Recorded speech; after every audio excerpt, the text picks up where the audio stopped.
So, did you have a nice evening yesterday? Everyone was starting laughing. Did you do any damage to people's minds yesterday? Oh, let me get some yeses out of you. Is your family feeling thirsty right now?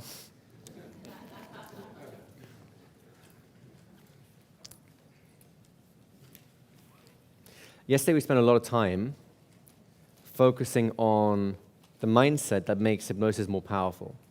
Would that be fair to say? And you notice that your performance changes as a result of the mindset. The mindset, I think of it as both a sword and a shield, or you can think of it as a hammer and a shield, if you like. It is both a tool that will help you be a better hypnotist by influencing others more easily, but also a shield that protects you from your own insecurities, nerves, performance anxiety, and so on. So when you're using this shield, you become a better hypnotist because you get out of your own way enough to do what you can do anyways. Plus, of course, the other person responds to you more powerfully because you've gone first and so on. You get the idea? Have you all had an experience of how much easier it is to do hypnosis when you've turned this mindset on than when it is off? Yes? Okay, it's important. Because what I want to do this morning is I want to go back to that tool, the H+ idea, and really elaborate it. I want to give you some more ways of looking at it and more ways of experiencing it so we enrich this whole process. Is that okay with you guys? What I would like you to do is please go ahead and get yourself back into groups of roughly 10 people, different groups from yesterday, and then turn your chairs around so you're together. All right, so inside of your groups, what I'd like you to do is identify a partner and square your chairs up so you're facing each other, facing straight on. You'll need this for a moment. Werner, you're going to have to do this process a little bit differently. I'll give you separate instructions in a moment, okay? Everyone else, what I'd like you to do is make eye contact with your partner and do not look away. Werner, and the person working with Werner, if you just hold the top of your partner's wrist, and if you hold one wrist and he holds the other wrist, this will be as close to an approximation as we can get with that. Top of the hand, top of the wrist, somewhere on the forearm, sort of fine. The rest of you, make eye contact and do not look away.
All right, folks, and just relax a minute.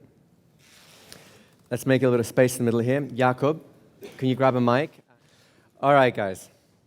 How was that? Was that interesting? Who had some interesting reactions, particularly emotional reactions, whilst you were doing that? Do you want to stand up and have a little chat about that? Just stand up so we can actually get a mic to you guys. Jakob, would you guys go over there? Oh, that's fine, but we just need someone to stand up so we can see where you are. So we just stand up and then we can get the camera over there. I just started to laugh in the beginning. You started to laugh, right? Yeah. Anyone else have the sense that you had to start, like, you couldn't resist laughing, like a giggling fit starting to turn up? Very good, thank you. Over here, this gentleman on the side here. Jakob?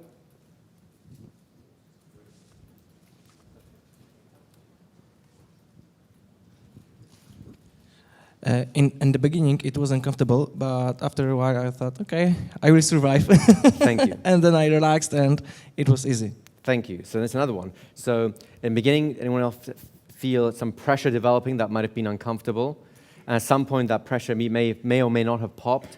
And if it did pop, you went and relaxed into something else. And if it didn't pop, you maintained that sense of tension. Would that be fair to say? Yeah?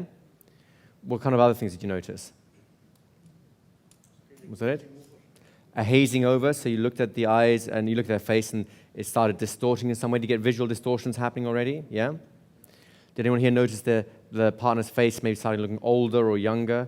Or if it was a woman, started having a beard suddenly, which is really weird. Did anyone notice those sort of things happening? Yeah? Just stand up and we'll get the mic to you. Just stand up. Hi, I mean, I found it quite easy, but I actually just went into trance myself as I was looking at... You started going the into eyes. trance as well? Yes, I did, yeah. But it made it very easy to stay just...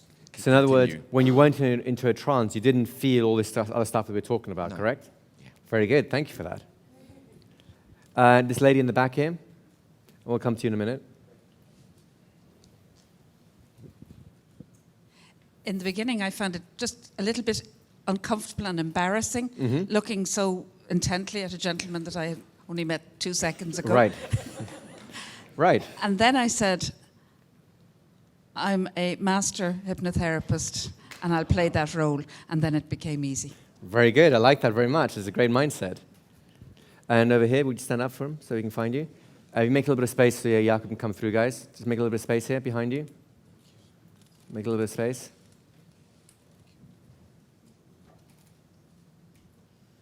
Over here.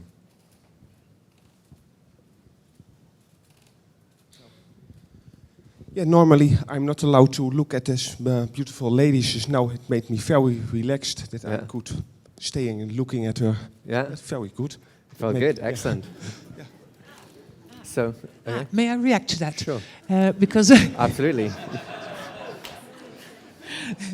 what I do, I look in his eyes, I go into trance myself, and I see the most beautiful person in the world that I love the utmost.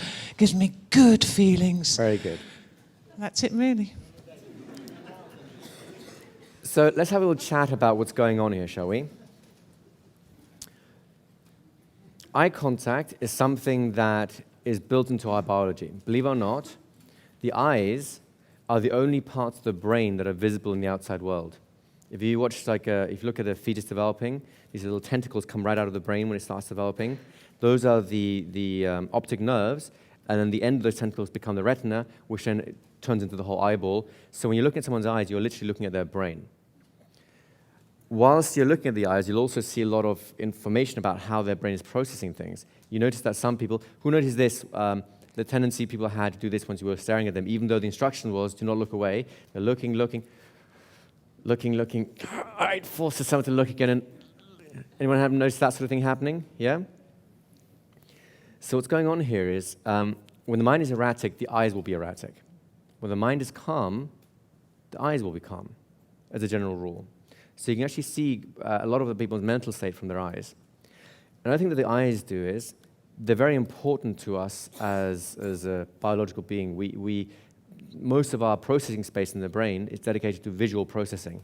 I believe something like 60 or 70% of the sensory processing stuff in your brain is visually oriented, right? Even blind people who've been blind from birth will use the visual processors, but to process the other senses instead. Hence, they become a lot sharper and more acute with the other senses because they're using the same brain power for another sense now. There's some interesting experiments which happen with eye contact in general. One of the ones I really like is you had a kind of a group of monkeys, and they get a box with 2 circles painted on it. Inside of each circle was a little dot, kind of like the equivalent of eyes looking up. And what they found was happening is, if they just left this box there, the monkeys would play around, they'd check these eyes out, and they'd look up and go, what's he looking at? And if you think we're any different, then go to a busy street in some town or other, stand there and look up for about 5 minutes, and notice how many people join you. At school, I had friends who loved to do this. They'd go to kind of little packs of 2 or 3, and all stand in the street corner going, what's that? And just stand there, and suddenly this big crowd would hang out around them. It's very amusing to them. But more important to us is eyes absorb attention. eyes and eye contact, or what our eyes do, gives everyone else important information. If you are looking fixedly at something, eventually others will look there too, because it might be something that they need to take account of. It might be important, it might be dangerous, it might be interesting, etc. You get the idea? In our culture, when we make eye contact, in other words, eye to eye, typically there's only 2 times when we make prolonged eye contact. One is a pre-fight ritual, right? That's when you are feeling aggressive and that's it, you and I, we're just going to have words, and right? The other time is also a pre-something ritual, but this one is a lot more pleasant overall for people. So really, the only times that people in our culture will do this is when they either have lustful, loving, but more lustful thoughts, or when they have aggressive thoughts. So we're not really used to prolonged eye contact. It develops a lot of emotional pressure, in both situations as well, of course. In one, it's of course more welcome than in the other. We're going to use exactly the same system as part of our hypnotic process, only we neither want to start fighting people, nor do we necessarily want them to follow us around like lovesick puppies, right? Not a very healthy thing for anyone. So the difference, of course, is if eye contact was present in both situations, both the aggressor and the lover, how is it that someone knows how to respond to them? It's because their mindset changes and all their mannerisms change. Their breathing rate changes, their physiology changes, their facial expression changes, and usually the wording and language changes as well. In the pre-fight ritual, that is be very short, bleeped out sort of language. In the other ritual, you may have similar language actually, but the tone is very different. You get the idea? So we're going to be using our mindset, the hypnotic mindset, and attaching that to this eye contact and the pressure that it creates. The reason the hypnotic gaze is very interesting to us as a hypnotist, it used to be called in the hypnosis literature things like the eagle eye and the evil eye by other people and all kinds of different things. And they used to ascribe all kinds of metaphysical powers to the eyes. Now, that may or may not be true. I don't know about that side of things. But I do know on a purely psychological level, we respond very powerfully to eyes and eye contact. We said it already arrests attention. And the other thing that it does, and you've all experienced it just now, is it elevates emotional pressure, right? Would it be fair to say, before you went to that surrender point that some of you talked about, you felt a significant elevation in emotional pressure, right? Now, this is very interesting, because where's that pressure coming from? Are they choosing it consciously? Or is that an unconscious activity going on right there? Which is it? Unconscious, right? So we've got some of the key elements for the hypnotic process present. You guys familiar with the ABS formula? Who is not? Who is not familiar with that? That's good. This is a way that I look at the hypnotic process. It's my own version of it. You'll find millions of different versions depending on the hypnotist you talk to. I find this a very useful functional description of what context you need to have present for hypnosis to occur. Does that make sense? It's not the only definition. It's just a nice, simple working definition, and it helps us develop very interesting hypnotic processes. The first step is to absorb attention. Did eye contact do that? Did you absorb someone's attention or have your attention absorbed by them when you made prolonged eye contact? Yes? So eye contact has already got the first part of our induction ready for us, right? The next thing that it does, we need to do, is to bypass, I'll type it out for now, what we call the critical factor. Do you remember we talked yesterday about the critical factor, the no mind and so on? The mind that rejects ideas? We're bypassing it. We need to bypass that factor. One of the roles of the critical factor is to keep things the same. In order to keep things the same, you're rejecting ideas, right? You see how it works? That's why the agreement principle and piggyback principle work so well, because you're using agreement, which basically keeps things the same, and then you're subtly bringing in, piggybacking in something which is almost agreement, but it's too small for the critical factor to bother activating, and so slowly you start eroding its function. Do you get the idea of that? So anything that disrupts the normal thought processes, the normal thought loops, will tend to disrupt the critical factor also, right? Have you ever been hopelessly in love? Anyone? And of course, you act totally rationally and logically at those times, don't you? And when people tell you stuff, you process it in totally normal, logical ways, don't you? Has anyone here ever been deeply afraid, close to panic or something? And of course, at those times, you act equally rationally, don't you? And you respond to rational ideas very simply and naturally as you do in everyday life, don't you? Or something else going on. Would it be fair to say that your normal thought processes are disturbed every time you have a very strong emotional reaction? It basically overloads that part of the brain that includes the critical factor. So, the emotional pressure you're feeling, or some of you were feeling in this little hypnotic gaze moment we had here, when it's elevated enough, will bypass the critical factor. It switches it off because it can no longer cope. Now, the gentleman, or the few people who talked about this pressure arising, and then however you did it, surrendering to something else, someone talked about thinking they're a master hypnotist, another person went into trance, another person just relaxed into it. These are all different ways of describing the same thing, aren't they? That's what happens when they bypass the critical factor, they let go. The critical factor is no longer holding on, it's just given up. And then we get to the final stage, which is actually kind of present at the same time. Similar to the unconscious mind or an unconscious process. Where do emotions come from?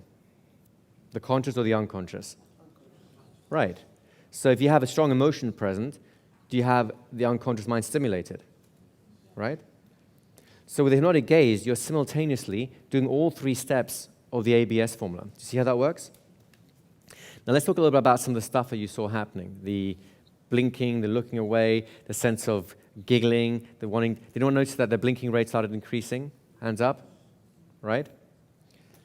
These are all known as defense mechanisms. These are attempts that the mind is making to shut the world out. If you're a student of body language, which as a hypnotist would be very worth your while doing, you'll notice that when you present an idea to someone that they don't like, they'll blink over it. They might have a prolonged blink, or they'll look away, or turn away. They might wrinkle their nose. These are all unconscious reactions that they have. And that basically shows you this person, whatever idea you just presented at that point, there's a clash there. You may as well start looking at it a little bit more. Those exact same defense mechanisms were arising here.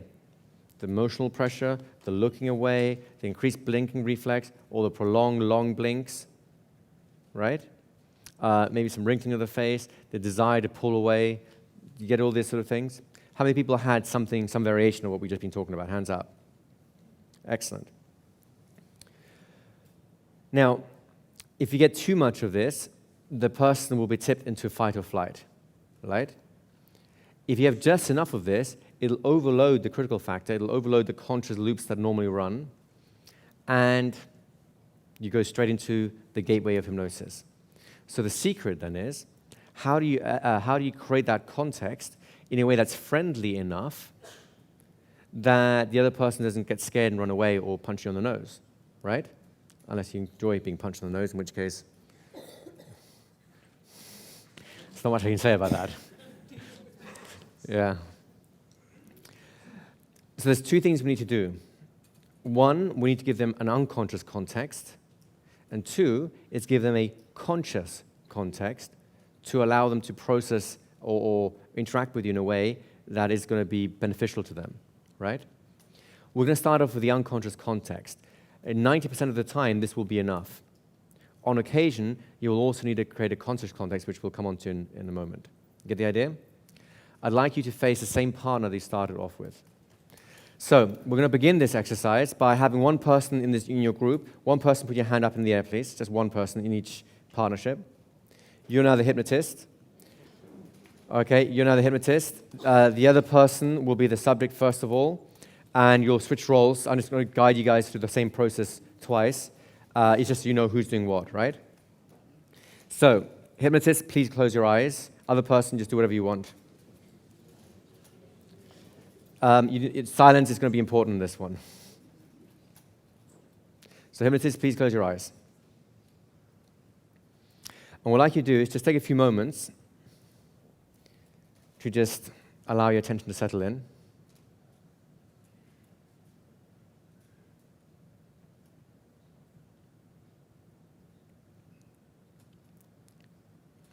And I'd like you to have a realization, and that is to say that you've had many important relationships in the past, friendships, close family members, even pets that you've loved and had a good relationship with. Someone that you can clearly say was a friend, or even an animal, a pet that was a real friend. You had an emotional attachment there. Of all those people in your personal history, of all those pets even, I'd like to select one of them that was a particularly close friendship, but importantly, not one that was a personal relationship, in other words, a husband or wife, lover, something like that.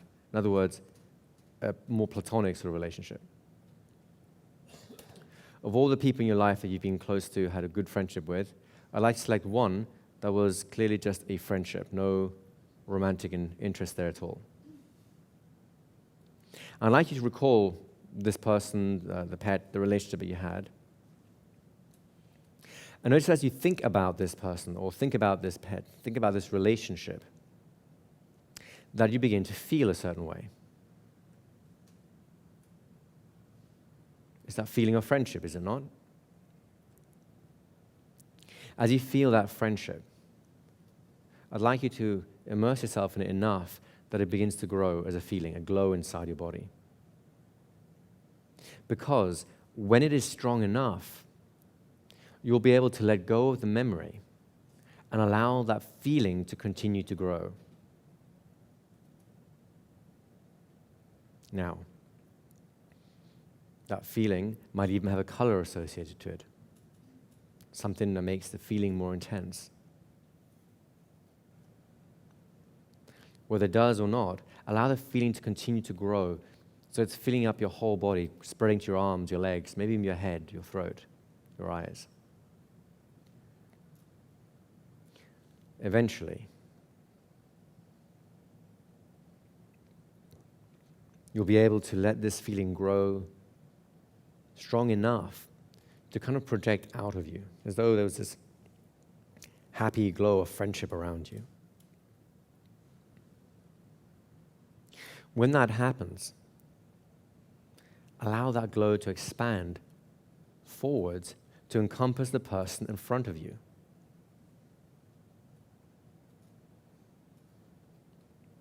So it moves through them, around them, so that you can attach the same feelings of friendship towards that person as well. And when you have a sense of that, open your eyes only as slowly as you can maintain or intensify this glow of friendship that you have. And make eye contact with that person. Feel the intensity of that emotional friendship growing, projecting through them as you make eye contact with them.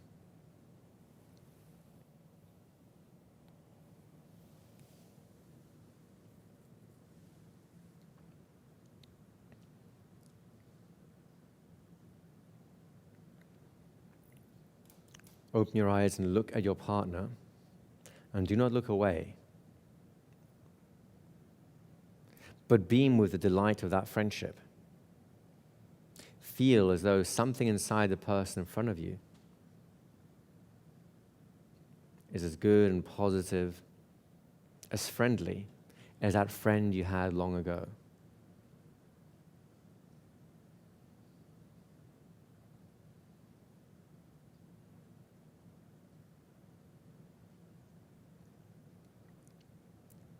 Perhaps you'll even wish kind things, good things for the person you're looking at now. In the same way as you wished good things, kind things for your friend back then.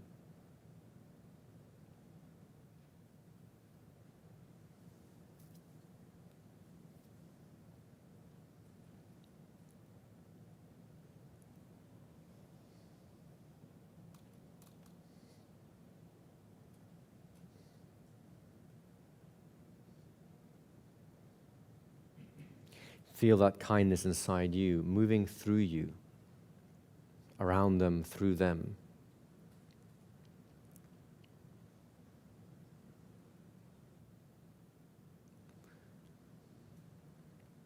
So it's as if all that existed now is just that friendship that encompasses both of you. And enjoy it.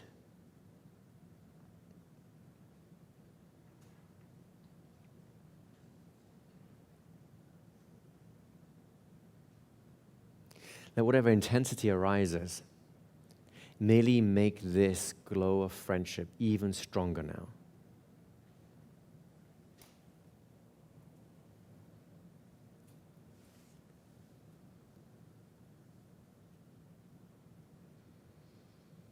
And you can breathe. It's all right to smile if you wish to.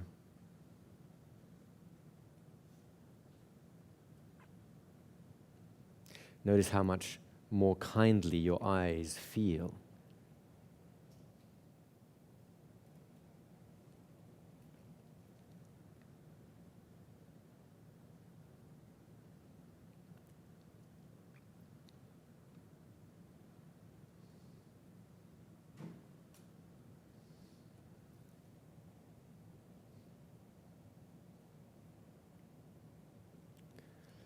And now I'd like you as the hypnotist to just close your eyes again and memorize this feeling you've had. Memorize it so that it will be with you whenever you will need it again.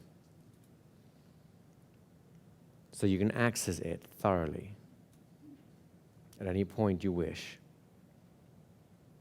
So it's easy to turn off, as easy as, or to turn on rather. It's as easy to turn on this feeling of friendship as it is to make eye contact and continue to hold it. And when you have a sense of that, then just allow the sensation to drift away and bring yourself back to normal, or as close to normal as you wish. Whew. Was it good for you too?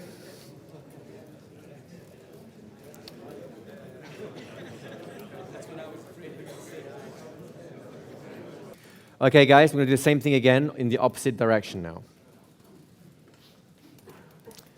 You can change chairs, but you don't have to. So the other person is now the hypnotist. Hypnotist, please close your eyes. Take a few moments to gather your attention in.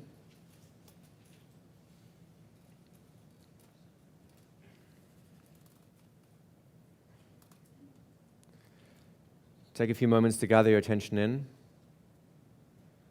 And already you can anticipate how good this next experience will be because you've seen the other person do it and you felt the positive impact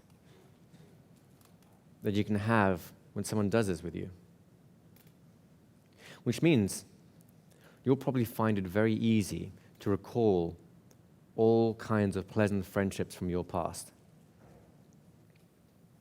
And select from those only one which has no romantic overtones whatsoever. It can be with a human or with a pet, someone or something you really cherished as a friend.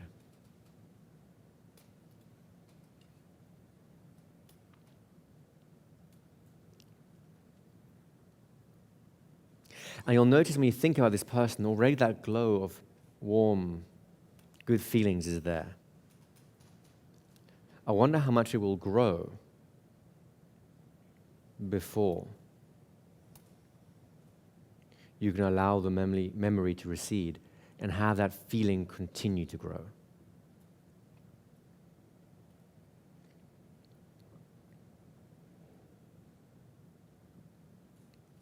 That growing glow of comfort.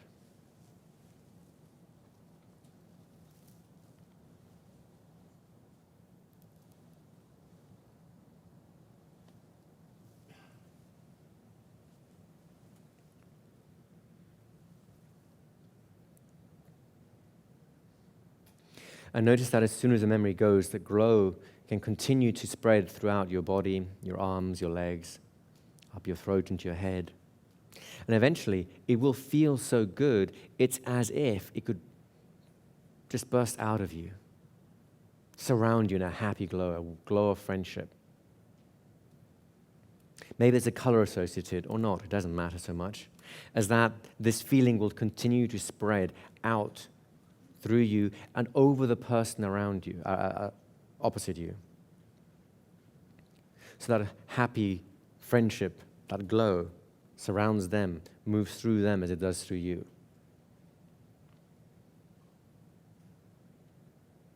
You really feel that. And when you really have a full sense of what that is and how that feels now, you can open your eyes only as slowly as you can maintain or increase this feeling. Make eye contact with your partner and do not look away. Feel this feeling of friendship intensifying, this happy glow. Feel it projecting out of you with a joy or happiness, a real sense of connection. Feel it moving through you and through them. It's as if all that existed was this friendship.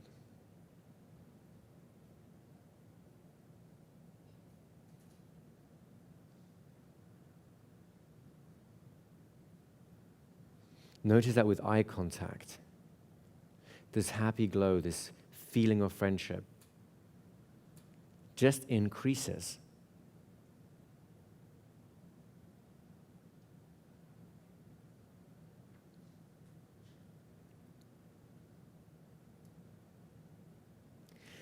Perhaps you'll even smile. Or have some other physiological shift that is just pleasant for you.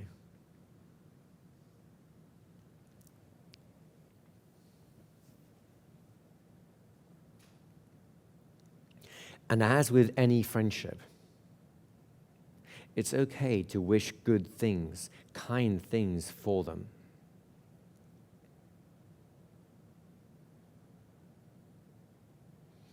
Any true friend would want good things to happen to their friends.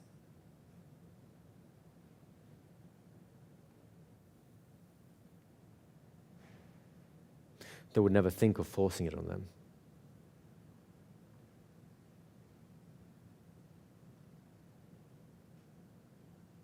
Good, kind things. And you can feel that as part of that glow of friendship. Can you not?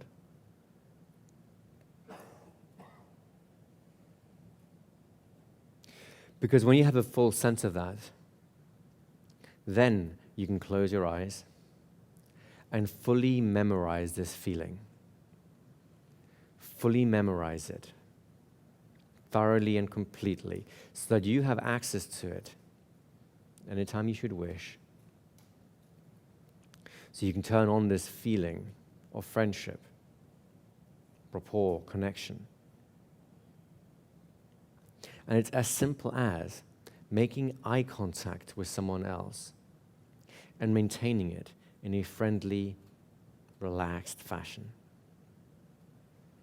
Isn't it interesting that this kind of intensity can still be relaxed? Intensely relaxed and yet friendly. As you memorize that fully, allow yourself to then just drift back to a normal state of consciousness, or as much of it as you wish. And everyone just turn your chairs around so we can have a little chat. Okay, guys, so how is that for you? Was that interesting? Yeah, it's a lot of... Was this one significantly different to the first version that you did of this? Yes? How was it different? Stand up and we'll get a mic to you guys. It's over here, and then we'll come over to you.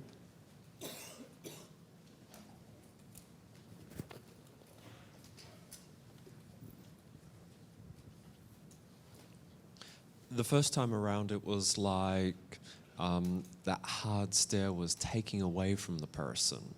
Right. And then the second time, it was actually giving to the person. So in Kindness. the first time it felt more like you're taking something away from them. It's more challenging, shall we say? Yes. Whereas the second one was more encouraging or supportive in Exactly. some way. Very good. What else you guys notice over here? Jakob?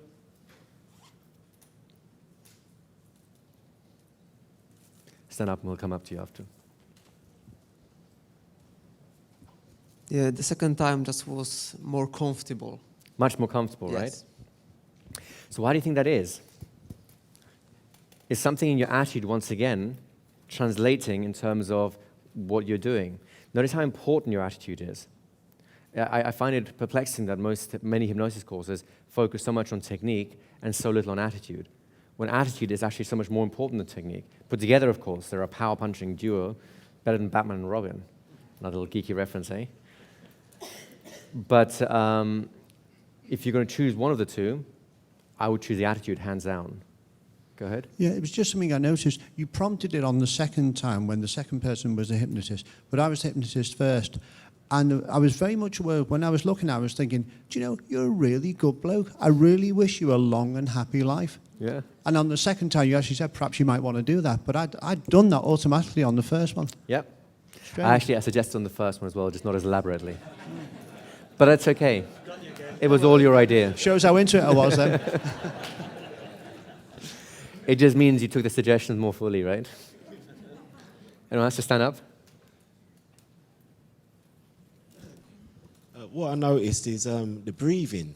They seem to match. Yeah, So, thank you. we're not Anyone else really start to made notice a this? connection. You notice that parts of your behavior were starting to get in sync. Your breathing matching up. Anyone notice that they were leaning at the same angle or in complementary angles? Maybe a head tilting a certain way? Did anyone notice that maybe as you, the hypnotist, started smiling, the other person started smiling unconsciously, right? What's going on here? In the psychological literature, we know that this thing called matching and mirroring, where we basically copy someone else's physical mannerisms, that it creates a lot of rapport. Here's the problem with it. Most people trying to do matching and mirror do this. You feel really rapport right now, don't you? Right? No, he thinks like I'm taking the mickey, right? He would be very justified to lean across the desk at this point and slap me across the face for being rude. Because that's part of what our culture does. If, you know, kids love to do this, don't they? Well, they mimic everything you do, and especially everything you say. And after like 5 minutes, yes, we wish those laws around beating children were no longer there, right? But then how can they say that people in rapport have these same mannerisms?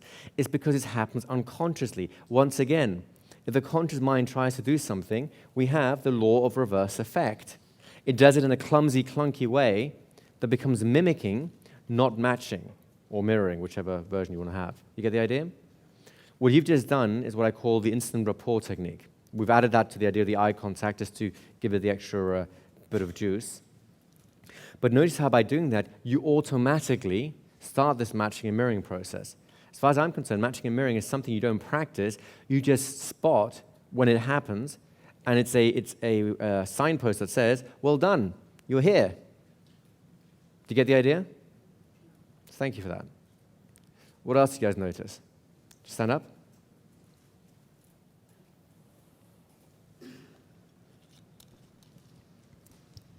I was surprised because I had an expectation that I had some kind of feeling, but in fact, with a friend, we made 350 phrases using trance. Mm-hmm. Last trance for you, Well, no that's an trance. idea. We made no trance for old men. And when we made that phrase, I just laughed hysterically. So I saw her in my mind in the car driving, saying last trance for old men. So the whole time we did the thing, I just kept doing no trance for old men. Yeah. And it just kept growing. So I realized you could also use words. Sure you can. And I didn't know that. I thought it had to be some kind of feeling as opposed to words. Yep. Ultimately, what matters is the result. Are you in the right mindset, right? In fact, one of the personal power masterclass, we talk a little about this. I call these, I think I call them mini scripts, not in terms of hypnotic scripts, but you have these little ideas that you loop inside your own mind, that you project as part of it. These are all different ways of getting to the same point, which is to convince the unconscious mind that this person in front of you is a great friend. Because if your unconscious mind is convinced, their unconscious mind will be convinced too. I'll give you an example of this. Years ago now, I was at a hypnosis seminar, and it's funny, there's this little old lady there who, for some reason, I can't even tell you why, but for some reason, she just reminded me of my grandmother, right? Just something about her just reminded me of my grandmother. And every time I spotted her, I just have this little jolt, like, oh yeah, sorry. So I didn't talk to her, because, you know, I was a anally retentive lawyer at the time, so I couldn't talk to people I didn't know. You know, it's like the old joke, the Englishman, the Irishman, and the Scotsman are all stranded on a desert island. There's the two of each. After 10 years, a ship comes to rescue them. They found the two Irishmen have made whiskey out of coconut juice, so they're drunk on having a party on the beach. The two Scotsmen are slugging it out, stripped to the waist in the middle of the beach, and the two Englishmen are standing awkwardly on the beach waiting for someone to introduce them to each other.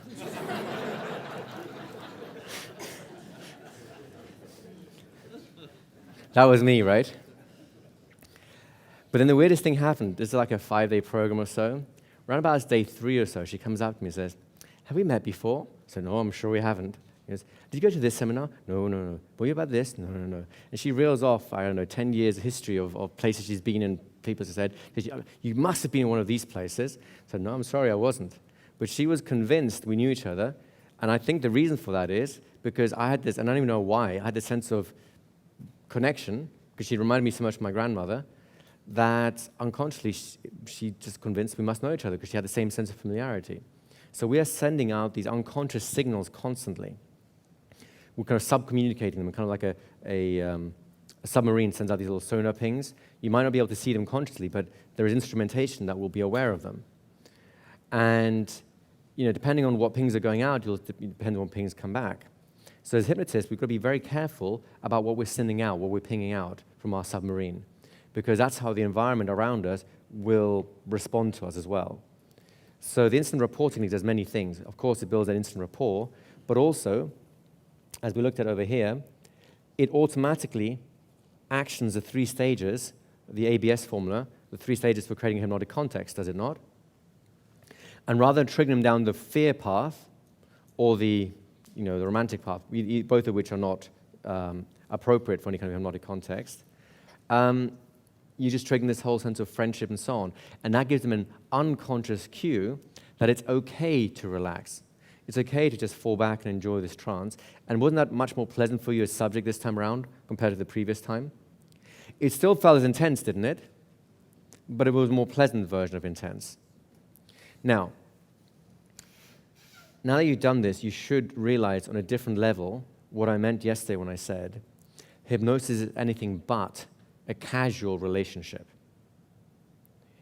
And the levels or the depth that you go to with this will really depend on the situation that you're in. You are sitting on a bus stop and a little lady sits next to you, or a little old man or young man, doesn't really matter, and you look at them and go, Is that appropriate? No. There are some people who have more issues about, personal contact with others. And again, it can be very invasive to do too much too soon, right? So just because you have a tool doesn't mean you have to use it all the time everywhere, right? A hammer can whack a nail in, or it can gently tap it in as well. So there's gradations, and there's also a choice to not use it at certain times as well. And it's the same thing we talked about yesterday in terms of the ethics of what you're doing. It can be as abusive to try and force rapport on someone who's not emotionally ready for that sort of thing, as it can be to actually do something in terms of influencing them in something that is not in their best interest. Do you get the idea? Do you have any questions, any of that? No? Well, in that case, it's a good place to have a nice break.